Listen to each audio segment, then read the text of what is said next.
रमेश अपने ठेले पर हरे धनिये रखकर ग्राहकों को आवाज लगा रहा था। अरे ताजी ताजी धनिया ले लो। बिट्टू नाम का एक ग्राहक रमेश के पास आकर कहता है, भैया मुझे 10 रुपए का हरा धनिया दे दो। रमेश ने 10 रुपए लेकर हरे धनिये उस ग्राहक को दे दिए। भैया 10 रुपए के इतने कम हरे धनिये? भैया महंगाई बहुत है, लेकिन इतनी भी महंगाई नहीं है। ये क्यों नहीं कहते कि तुम मनमानी कीमत लगाकर ग्राहकों को ठग रहे हो? भैया मुझ पर यकीन करो, मुझे थोक में खुद ये हरे धनिये बहुत महंगे पड़े हुए हैं। इस पूरे कस्बे में केवल जमींदार ही हरे धनिये की सप्लाई करता है।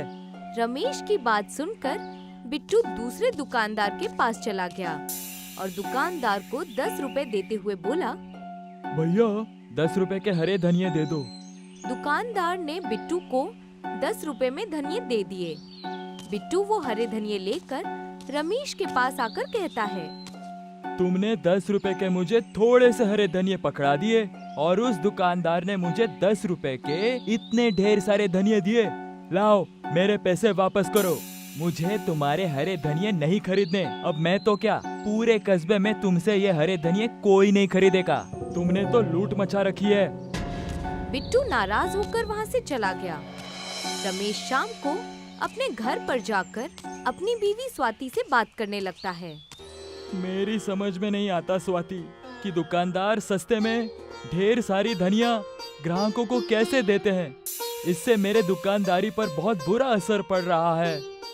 आपको पता नहीं कब अकल आएगी। अरे आप ये क्यों नहीं समझते कि वो जमींदार आपको महंगे हरे धनिये बेचता है और बड़े दुकानदारों को सस्ते हरे धनिये बेचता है। लेकिन इससे जमींदार को क्या फायदा होगा? जरा सोचिए, कुछ वक्त पहले हमारे गांव में हरे धनिये के न जाने कितने ठेले थे, लेकिन धीरे धीरे करके वो सारे ठेले खत्म हो गए। अब इस गांव में केवल आप ही ठेले पर हरे धनिये रखकर बेचते हैं। जिस दिन आप भी इस धंधे को बंद कर देंगे, उस दिन दुकानदार मनमानी रेट में ग्राहकों को हरे धनिये बेचेंगे। तुम ठीक कहती हो स्वाति, मुझे इसके बारे में जमींदार से बात करनी होगी। अगले दिन रमेश गांव के जमींदार के पास चला गया। रमेश को देखकर जमींदार ने कहा, क्या बात है रमेश, कल ही तो तुम मुझसे हरे धनिये लेकर गए थे, क्या इतने जल्दी तुमने वो बेच दिए?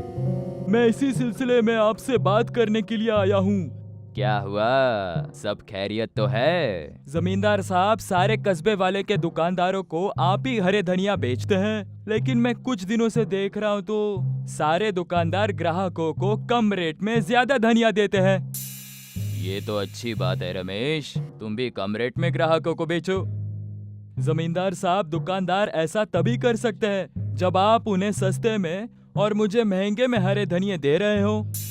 तुमने बिल्कुल ठीक कहा रमेश, क्योंकि जितनी भी दुकानदार है वो सब नगद में मुझसे हरे धनिये खरीदते हैं और बड़े पैमाने पर इसका कारोबार करते हैं, और तुम ठेला लगाकर उन सब की दुकानदारी खराब करते हो। इसीलिए तुम आज से हरे धनिया बेचना बंद कर दो। ये तो बहुत गलत बात है जमींदार साहब। इसका मतलब मेरी बीवी बिल्कुल सही कह रही थी।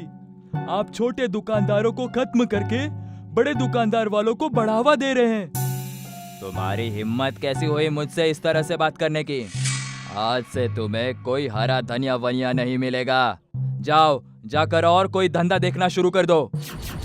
जमींदार ने रमेश को बेइज्जत करके अपनी हवेली से बाहर निकाल दिया।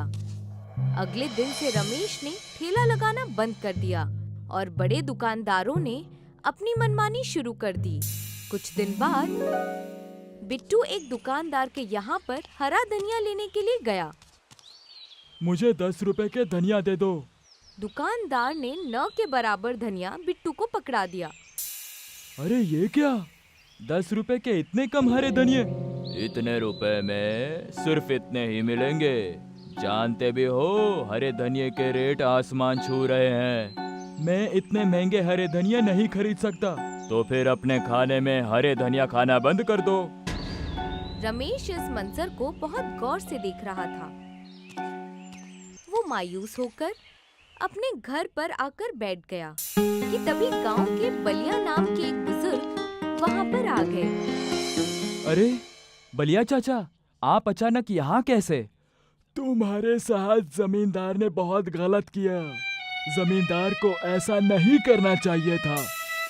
क्या कहूँ चाचा, मैंने सुना है कि किसी जमाने में आप अपने खेत में बड़ी तादाद में हरे धनिया उगाया करते थे। उस दौर में दुकानदारों को हरा धनिया मुफ्त में दिया करता था, लेकिन अब जमाना बदल गया है ना चाचा। जमाना चाहे भले ही बदल गया हो रमेश, लेकिन हरे धनिया का जादुई गांव अभी भी है। ये सुनकर रमेश बुरी तरह से चौंक जाता है। मैं आपकी बात का मतलब नहीं समझा चाचा। रमेश, कस्बे के सभी लोग ये समझते हैं कि मैं अपने खेत में हरे धनिया उगाया करता था, लेकिन ये हकीकत नहीं है। हकीकत तो ये है कि मैं उस दौर में हरे धनिये के कस्बे से लेकर आता था, जो कि एक खुफिया कस्बा है। उस खुफिया हरे धनिये के कस्बे का दरवाजा कहाँ से खुलता है, ये सिर्फ मैं जानता हूँ। मैं चाहता हूँ कि तुम उस खुफिया हरे धनिये के कस्बे में जाओ और तुम उन हरे धनिये को लेकर पूरे कस्बे में मुफ्त में बांटो, और फिर तुम कमाल देखना। बलिया चाचा, कहीं आप मजाक तो नहीं कर रहे ना? नहीं रमेश, हमारे कस्बे से दूर एक तालाब है जो कि भूत प्रेत से नाम मशहूर है। तुम उस तालाब के अंदर कूद जाना, तुम खुद खुफिया हरे धनिये के कस्बे में पहुंच जाओगे। और हाँ, इस राज को अपने अंदर छिपा कर रखना। इतना कहकर बलिया चाचा वहाँ से चले गए। जहाँ तक बलिया चाचा को मैं जानती हूँ, वो कभी झूठ नहीं बोलते। तुम्हें एक बार ऐसा करना चाहिए। मैं चाहती हूँ कि उस जमींदार की दुकानदारी इस गांव में जड़ से ही खत्म हो जाए। रमेश बलिया चाचा की बताई हुई जगह पर चला गया और उस तालाब को गौर से देखने लगा। रमेश उस तालाब के अंदर कूद गया। उसने खुद को एक अजीबो-गरीब गांव में पाया। रमेश ने देखा कि उस गांव में ऐशो आराम की हर चीज मौजूद थी, मगर वो सब हरे धनिये के ही बने हुए थे। रमेश हैरान रह जाता है। ये तो बड़ा ही अजीबोगरीब कस्बा है। यहाँ तो हर एक चीज हरे धनिये की बनी हुई है। तभी रमेश के कानों में एक आदमी की आवाज टकराई। तुमने ठीक कहा, ये जादुई हरे धनिये का कस्बा है। रमेश ने देखा कि वो आदमी साइकिल पर बैठा हुआ था और उसे देखकर मुस्कुरा रहा था। मैं यहाँ से हरे धनिया ले जाना चाहता हूँ। तुम यहाँ से जितने भी हरे धनिया ले जाना चाहते हो, ले जाओ। यहाँ से हरे धनिये ले जाने की कीमत नहीं चुकानी पड़ती। रमेश बहुत सारे हरे धनिये लेकर तालाब के किनारे आ पहुँचा और तालाब के अंदर कूद गया। और तालाब के अंदर कूदते ही रमेश अपने गांव में आ गया। अरे वाह, जादुई हरे धनिये के कस्बे से आने और जाने का रास्ता तो बड़ा ही आसान है। अब मैं रोज वहाँ से हरे धनिये लाकर कस्बे में मुफ्त बांटूंगा। रमेश उस दिन से गांव में मुफ्त धनिया बांटने लगा। कुछ दिन बाद एक ग्राहक रमेश से आकर कहता है, अरे भैया, तुम्हारे यहाँ के हरे धनिये में कोई दवाई मिली हुई है तो? नहीं तो क्या हुआ, सब खैरियत है? मेरी बीवी के पेट में बहुत दर्द रहता था, लेकिन जब से उसने तुम्हारे हरे धनिये को खाने में डालना शुरू कर दिया, तब से वो बिल्कुल ठीक है। इतना बोलकर वो आदमी रमेश को बहुत सारे पैसे देकर चला गया।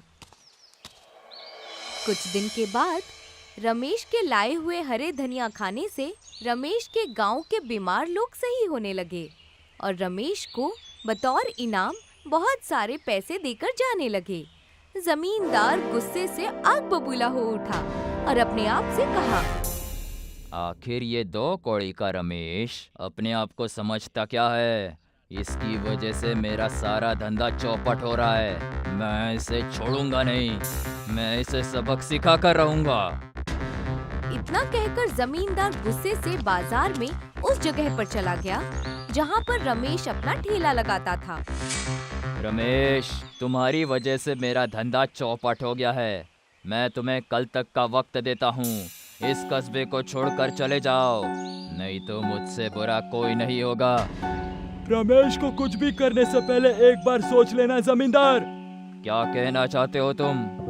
रमेश के लाए हुए हरे धनिया खाने से कस्बे के तमाम लोग ठीक हो गए और रमेश हमसे हरे धनिये के पैसे भी नहीं लेता है। तुम सब पागल हो गए हो। ये मुफ्त में हरे धनिये जरूर देता है, लेकिन कस्बे के न जाने कितने मूर्ख लोग इसके हाथ में बहुत सारे पैसे देकर चले जाते हैं। क्या कभी इसके बारे में सोचा है तुमने?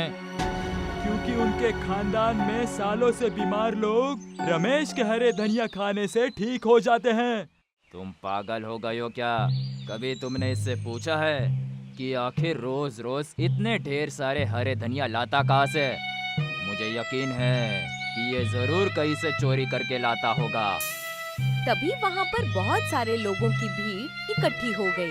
उस भीड़ में से एक आदमी जमींदार से कहता है, कहीं से भी लाता हो, हमें इस बात से क्या लेना देना। हम सिर्फ इतना जानते हैं कि इसके हरे धनिया खाने से लोग ठीक हो रहे हैं। अब यहाँ से सीधे तरीके से चले जाओ जमींदार, नहीं तो ये भीड़ देख रहे हो ना, ये तुम्हें मारने के लिए ही इकट्ठा हुई है। भीड़ देखकर जमींदार बुरी तरह से डर गया और वो चुपचाप वहाँ से चला गया। जमींदार इतना डर गया कि अगले दिन गांव छोड़कर ही चला गया। रमेश की बीवी स्वाति रमेश से कहती है, मैंने आपसे कहा था ना कि बलिया चाचा कभी झूठ नहीं बोलते।